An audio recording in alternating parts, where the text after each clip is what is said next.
Okay, we're going to finish, or we're trying to finish the Maamar we started this week on this week's Parsha on the Umikneh Rav, it's actually this week's Chitas of these days, of the sons of Gad and Reuven who asked to stay on the east side of the river, and why that was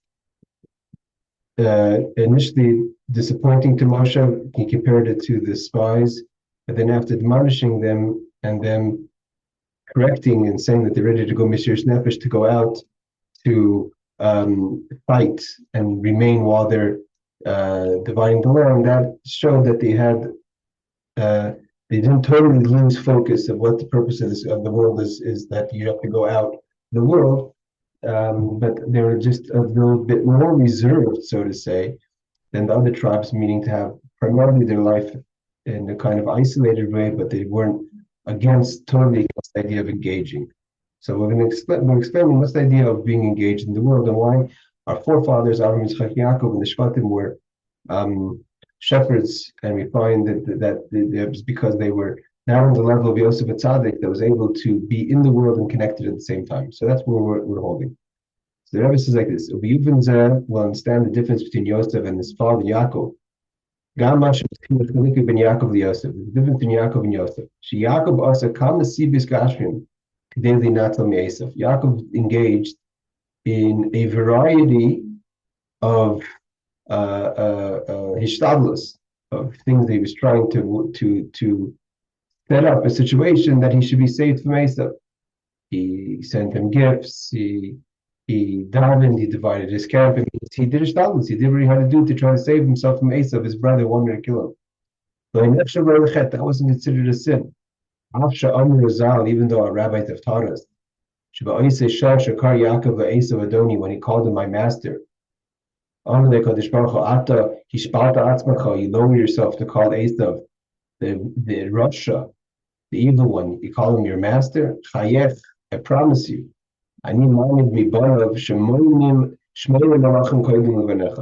his descendants are going to set up 8 kings or kingdoms before you set up your kingdoms, which is the pasuk in Vayishtach spells out the kings of Esav, and those were kings, like Rashi says, before Shaul, Ishbosheth, David, Shlomo were kings. Nevertheless, although Yaakov called him Adoni, which also was part of the Hishtadlos, he's calling Esav his master because he wanted to appease him. So because he has to do what he has to do, he can't rely. You have to do Hishtadlos. You have to do your effort. So although it wasn't God frowned upon it, but it wasn't considered a sin, and it wasn't considered a total punishment. However, we find by Yosef just opposite. When Yosef, it's a famous idea of the Rebbe. When Yosef comes and tells the wine pourer, please remember me. I was kind to you. I translated. I told you how you're going to be saved in your dream. Remember me. I don't belong here in prison. I didn't do anything wrong. Get me out of prison. Plead my case for me. He asked him for what would be a normal favor for someone who was very kind. Yosef was very kind to him. He was in charge of the prison, like we said. Wherever he was in charge. But he also he was very kind to the wine pourer. So he said, remember me, which is a normal thing to ask. You mentioned me to Pharaoh to get me out of prison. And what does it say? He was punished. But even that small, Yaakov went and set up a camp to find and send all these gifts to Esav. That's not a sin. He was frowned upon. And there was a consequence that there was 8 kings before the kings of Yaakov. But here, Esav was punished. Then Yosef was punished. He stayed another 2 years in prison. He literally stayed in prison another 2 years. Like we start Parshas Miketz, Shana. Then only afterwards, God made it that the one barrier mentioned his name, but otherwise he wasn't going to mention it. Why? Because Yosef was punished for relying on the one pourer. Why?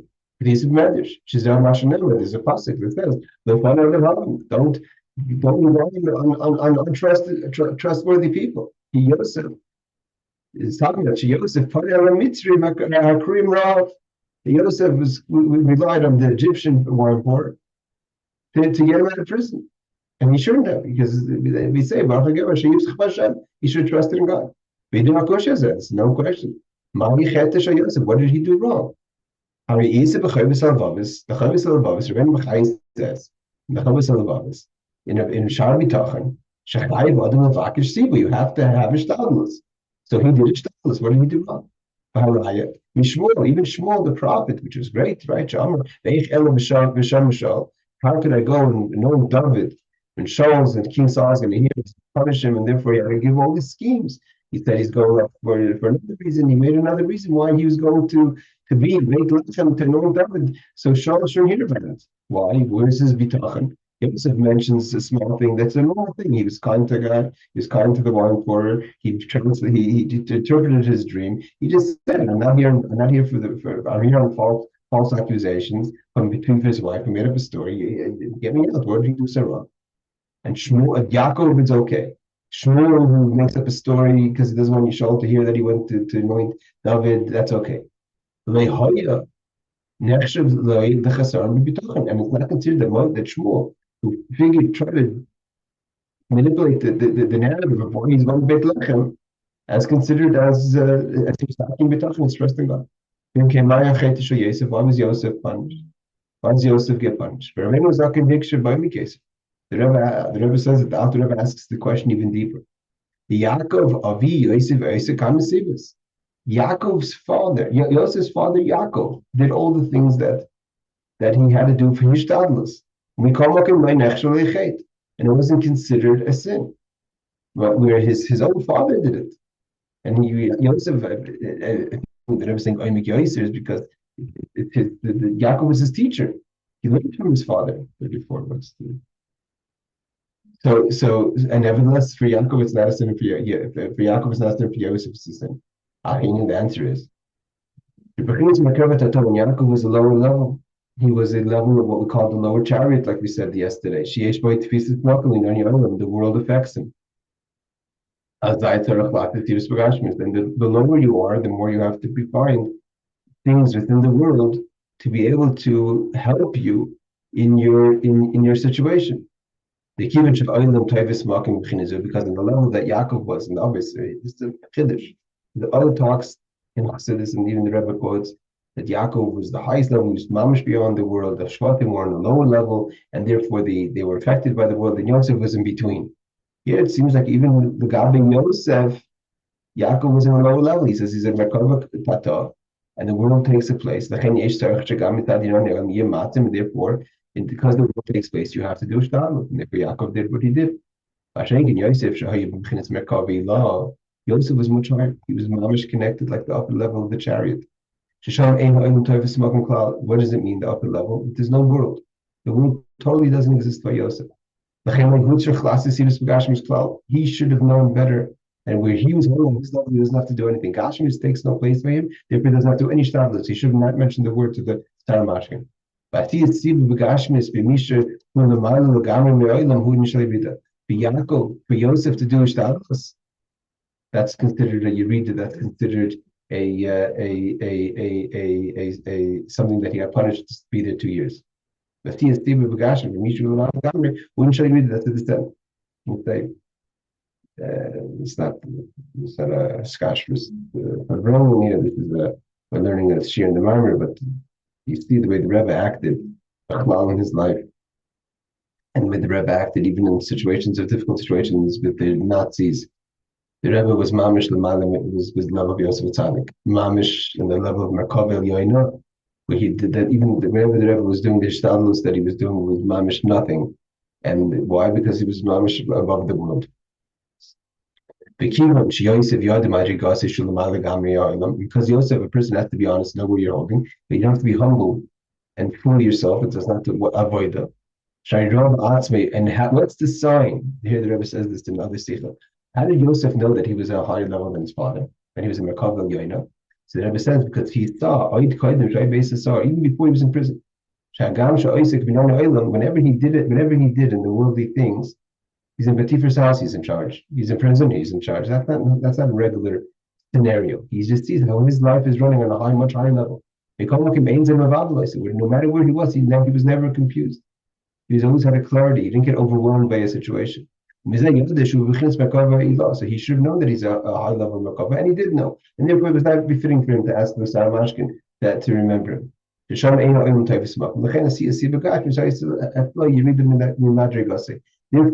for him to do ishtadlus, for him to do participation to try to get the wine portion, that was not necessary. He should have known he's running on another whole level. It's a big chiddush what the Rebbe is saying. Therefore, he was punished with midah connected midah. So he said, the Rebbe says, you do ishtadlus, so you're going to get the ishtadlus. And not only that, with doing ishtadlus, the Rebbe says, was a yerida from, was a descent. So he stayed in a low place in the pit. Okay, so therefore we see that Yosef HaTzaddik was such a high level that he was able to be in the world and he was totally not confused by the world. He ruled the world. He was the Moshe. He went to, no matter what situation you threw him in, he was on top. You put him in Vativa's house, he's in charge. You put him in the prison, he's in charge. And that was a sign to Yosef, but he knew he was running on another whole different, whole other level. Well, read it a minute. The Rebbe explains. What's the difference between a minister and a king? When a minister pays attention and acknowledges a simple person,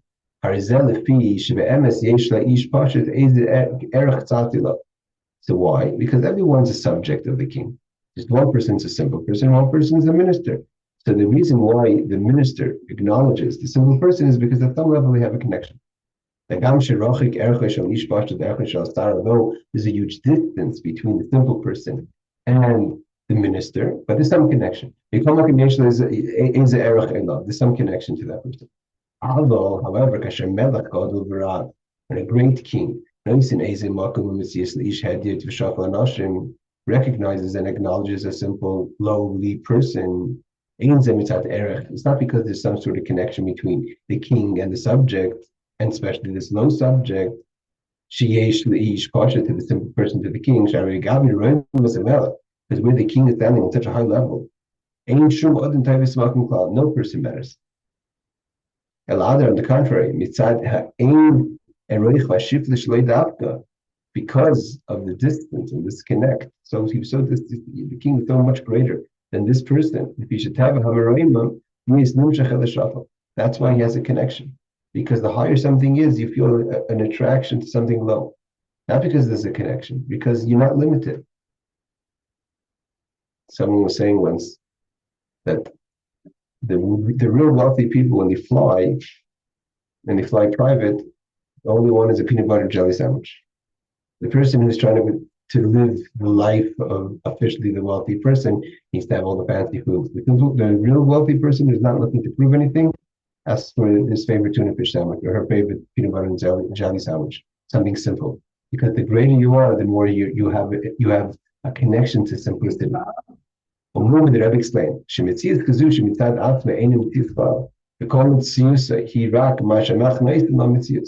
and from this understood, so there's no mitzias, there's no entity of this low person. The whole reason why this person has any kind of identity is because the king recognizes him or her. Therefore, it's not possible if the king makes this person into something that the person's becoming something is going to confuse the king, was going to overwhelm the king, was going to distract the king. But that's so too over here. You know, by the level of Yosef, the world doesn't exist. Its whole existence is a method of serving Hashem. So therefore, it's not possible. And the level where Yosef sees the world from and how the world affects Yosef, that Yosef is going to overwhelm Yosef. So that's like even the so too. If there's a certain level of godliness that the world takes space, so then if you're engaged in the world, then it's going to overwhelm you when it comes to your service of God. But and then again, you're the kind of person who has to make ishtadlus. You have to make participation in the world. The fisha tzarech is part of gam in the olam. So like Yaakov Avinu, you have to do something because you have to recognize the power of the world, so to say. But the level of godliness that's totally beyond the world. This is the level of Yosef HaTzaddik. The world doesn't confuse Yosef at all. No situation of the world. Therefore, Yosef, in such a situation, He's not required, and it's almost it's a punishment, so to say, for him to make ishtadlus to do efforts in this world. The Rebbe continues. This is an idea that we know about the Holy Baal Shem Tov. When he on Friday night, he couldn't properly respond to people in worldly things. Why? Because Friday night the Aliyah to Neshama, the Baal Shem Tov soul went up so high, and therefore he couldn't connect to the world because in his elevation, the world was a confusion for him. His spiral, but he wanted to refine himself to a higher level, and therefore he davin and he affects even on Shabbos Kodesh. When he has Aliyah sitting Neshama, it all goes up. He was still able to respond to people on worldly things that are material. I mean, obviously not things that are mundane. It's Shabbos, but things that he was able to. The world wasn't a confusion for his elevation. The Rebbe says seemingly doesn't make sense. Why does he need this prayer? Why does he need to be connected, even when when he elevates? He knew that it's not a Yiri. That's the whole point. A lot on the contrary. It's out of the only base. He was able to elevate himself to such a space, like a Yosef. Actually, ain't a Gashim is so called. The Gashim is the fact that someone's asking him a physical question doesn't disturb him, doesn't distract him. Can you believe Shabbos Kodesh?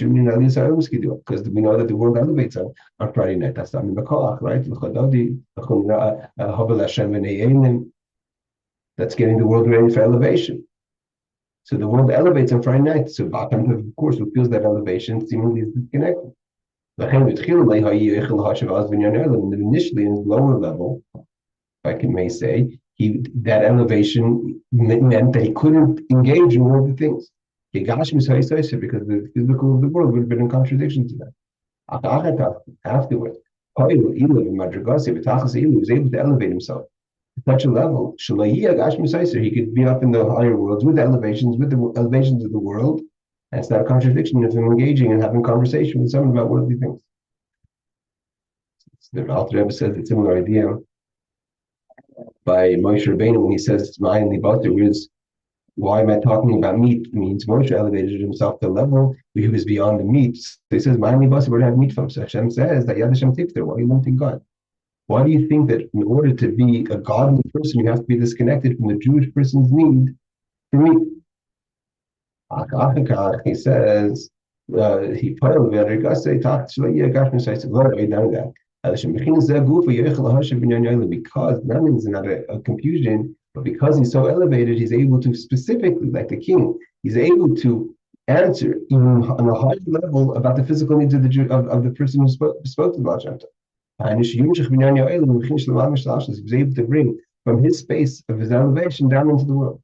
This was the level of Yosef HaTzaddik. You see from this Maamar, the Rebbe is describing the greatness of Yosef HaTzaddik.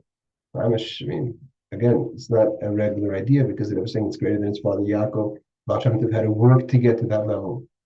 You see, very, very lucky to Yosef's called Kefta. What do you say about Yosef? He grabbed all the gold and brought it, elevated it. Not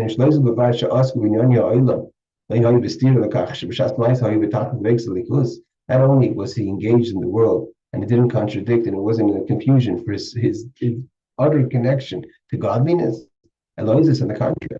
Because he was so connected to God. He ruled the world, everything in the world, all the finances of the world ran by Yosef. And that only wasn't a contradiction, his ability to be so powerful in the world was because of his connection to God. Days are part of the Hamazir, and therefore not only was he able to engage in the finance, but in his engagement he was able to refine the world. But we know that most of the bearer of the world was done through Yosef HaTzaddik. It was done when Yosef HaTzaddik said to when he gave them the seeds and when he circumcised them. After Rebbe writes in the Torah that what Yosef HaTzaddik did in those years that he was ruling Egypt was most of the avodah that the people have to do in the whole world. Everything that we done from them is left over from what Yosef didn't do. And that's the difference between the fathers and the tribes versus Yosef. The fathers and Yosef only, the fathers and the tribes only did an initial cleansing of the world, an initial cleanse, of the Shem Ban, to elevate the behemoth, the actual animal within the world. Therefore, you have to engage in the thing that you're elevating or moving. Therefore, when you're engaging in something, you have the world that takes the place by you. The world can confuse you.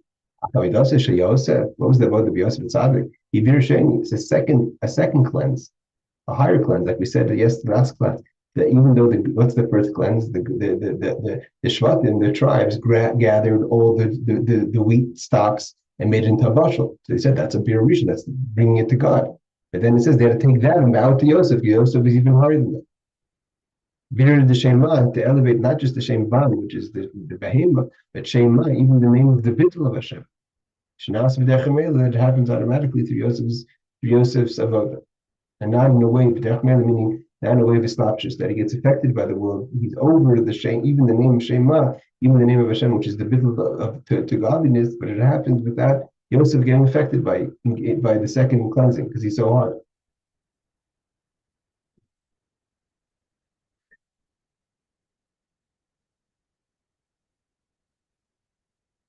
I'm going to stop here, and we'll finish Be'ezus Hashem. I guess Friday. Today is Wednesday. Tomorrow we'll do another Sikha. Friday we'll finish the Maamar before Shabbos. Be'ezus Hashem. Have a wonderful rest of your day.